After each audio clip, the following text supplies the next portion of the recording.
স্বরাষ্ট্রমন্ত্রী বললেন যে উনি জেলে তাকে গ্রেপ্তার করে জেলে দিয়ে দেবে এবং রায় কার্যকর করে ফেলবে। শেখ হাসিনার বিরুদ্ধে অবশ্য শুধু একটা মামলা নয়, প্রায় 600-র উপরে মামলা আছে। তাহলে তার ফেরা আর সাধারণ নাগরিকদেরকে ফেরা আমরা একভাবে চিন্তা করলে হবে না।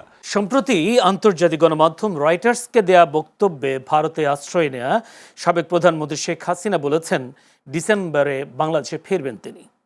তার এই ফেরার ঘোষণায় বাংলাদেশের রাজনীতিতে আলোচনার ঝড় ওঠে। অবশ্য শেখ হাসিনার ফেরা নিয়ে বক্তব্য পরিষ্কার করেছে ভারত।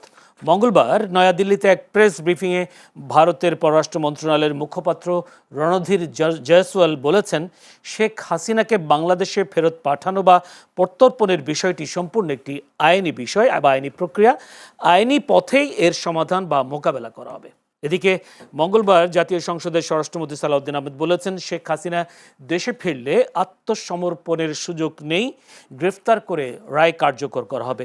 একইভাবে প্রধানমন্ত্রীর তারেক রহমানের তথ্য উপদেষ্টা ডাক্তার জাহিদুর রহমান বলেছেন, শেখ হাসিনা দেশে ফিরতে চাইলে সরকার তাকে স্বাগত জানাবে, কারণ তার বিরুদ্ধে চলমান বিচার প্রক্রিয়া স্বচ্ছ ও আইনের বিধান অনুযায়ী সম্পন্ন করাই সরকারের লক্ষ্য। সব মিলিয়ে শেখ হাসিনা দেশে ফেরা কতটা সহজ হবে, মৃত্যুদণ্ডের রায় মাথায় নিয়ে তিনি আদৌ ফিরবেন কিনা এ নিয়েও নানা প্রশ্নের জন্ম দিচ্ছে। কারণ তিনি ফিরলেই রায় কার্যকর করা হবে এমন বক্তব্য এসেছে স্বরাষ্ট্রমন্ত্রীর পক্ষ থেকে। আর আগামীতে রাজনীতির সমীকরণ তাহলে কি হবে তার জন্য আমাদের সময়ের অপেক্ষা করতে হবে। দর্শক, আমরা তাই আলোচনার আজকের বিষয় নির্ধারণ করেছি শেখ হাসিনা ফিরলেই রায় কার্যকর। শেখ হাসিনা আদৌ ফিরতে পারবে কিনা, তার বৈধ কাগজপত্র আছে কিনা, সে বিষয়গুলো নিয়ে আমরা আলোচনা করব। আলোচনা করবার জন্য স্টুডিওতে উপস্থিত আছেন আমার বাইরে আছেন হারুনুর রশিদ, বিএনপি দলীয় সাবেক সংসদ সদস্য এবং সেই সাথে চাঁপাইনবাবগঞ্জ জেলা পরিষদের প্রশাসকের দায়িত্বে আছেন। হারুন ভাই, আপনাকে অসংখ্য ধন্যবাদ সময় দেওয়ার জন্য। আজকের অনুষ্ঠানে আছেন আনিস আলমগীর এবং সিনিয়র সাংবাদিক ও কলামিস্ট আনিস আলমগীর, আপনাকে অসংখ্য ধন্যবাদ সময় দেওয়ার জন্য। দর্শক, পুরো অনুষ্ঠান জুড়ে আপনাদের সাথে আছি আমি জয়নুল আবেদিন। বলছিলাম, শেখ হাসিনা ফিরলেই রায় কার্যকর, এই বিষয়টি নিয়ে আজকে আলোচনা করব।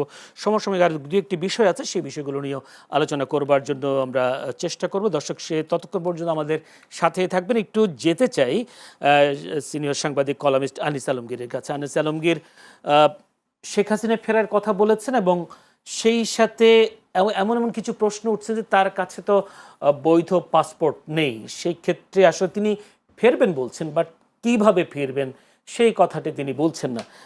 আসলে কি তিনি ফিরতে পারবেন কিনা, তার উপর তো মৃত্যুদণ্ডের একটা রায়ও আছে। যদি এই বিষয়টা একটু ক্লিয়ার করতেন, বিষয়টা ক্লিয়ার বিশ্লেষণ করতেন।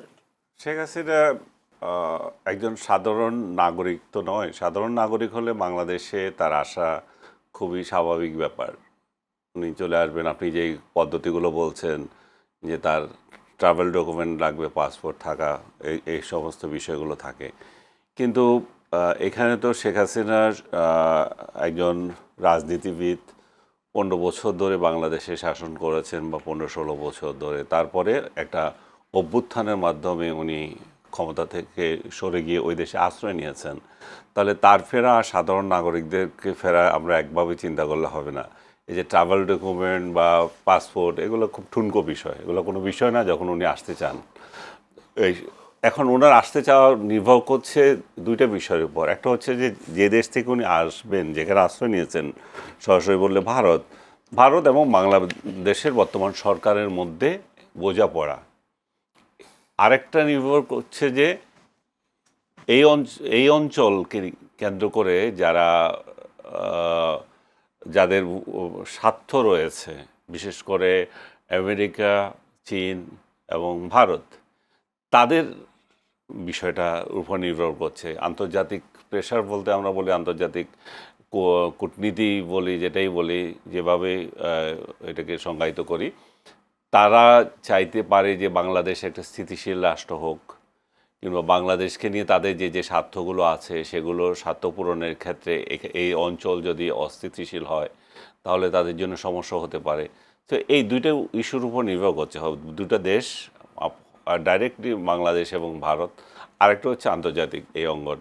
সো এই ট্রাভেল ডকুমেন্ট অমুক তমুক এগুলো আমার কাছে কোনো বিষয় মনে হয় না। সেক্ষেত্রে সরকারের পক্ষ থেকে বলা হচ্ছে আন্তর্জাতিকভাবে কোনো চাপ নেই শেখ হাসিনাকে ফেরানোর বিষয়ে। না থাকলে নাই, তাহলে উনি চলে আসবেন। এসে আপনি যেটা বলছিলেন শুরুতে, স্বরাষ্ট্রমন্ত্রী বললেন যে উনি জেলে, তাকে গ্রেপ্তার করে জেলে দিয়ে দেবে এবং রায় কার্যকর করে ফেলবে। তো সরকার করবে, এটাতে তো কারো বাধা নাই। সরকার এর আগেও এরকম ফাঁসির রায়ের আসামি যারা এসেছিল তাদের ক্ষেত্রে অবশ্য এটা এটা বলে নাই। যেমন বাচ্চু রাজাকার ৭১-এর যুদ্ধাপরাধের মামলায় বাচ্চু রাজাকার তো গিয়ে ইয়ে উচ্চ আদালতে গিয়ে ইয়ে নিলেন, আপিল করলেন এবং সশরীরে ওনাকে সম্মান দিয়ে বলে যে আপনি তো থাকবেন, তাকে তো রেহাই দিয়ে দিল। রেহাই মানে তো জামিন, মামলা বোধহয় এখনও আছে, কিন্তু তিনি তো বাইরেই আছেন। তো সরকার কি আসলে মানে একই ক্ষেত্রে কি দুই ধরনের নিয়ম অ্যাপ্লাই করবে কিনা? শেখ হাসিনার বিরুদ্ধে অবশ্য শুধু একটা মামলা নয়, প্রায় ৬০০-র উপরে মামলা আছে। তো নতুন করে আর কিছু মামলা যুক্ত হচ্ছে এখন, আরও যুক্ত হবে। যে যে So, শাপলা হত্যা। হ্যাঁ, এতে এখানে আমি একটা জিনিস দেখতে পাচ্ছি, সেটা হচ্ছে যে এই শেখ হাসিনা আসবেন এই ঘোষণা দেওয়ার সঙ্গে সঙ্গে এই মিডিয়াগুলো খুব তৎপর হয়ে এই বিষয়টা নিয়ে সারাক্ষণ করে এটা করছে, এটাকে এক প্রাসঙ্গিক করে রেখেছে।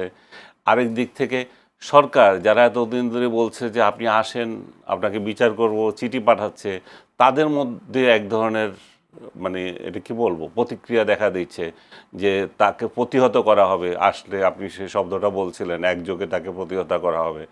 সো এগুলো একটু মানুষের মধ্যে একটু ধূম্রজাল সৃষ্টি হচ্ছে। আসলে সরকার কি চাচ্ছে, শেখ হাসিনা কি চাচ্ছে, বা বহির্বিশ্ব কি চাচ্ছে, সবগুলো মিলে ধূম্রজাল সৃষ্টি হয়েছে আর কি। সরকারের পক্ষ থেকে আপনি কি মনে করেন যে শেখ হাসিনার ফেরাকে নিয়ে সরকার কোনো কারণে ভীত মনে হয় আপনার?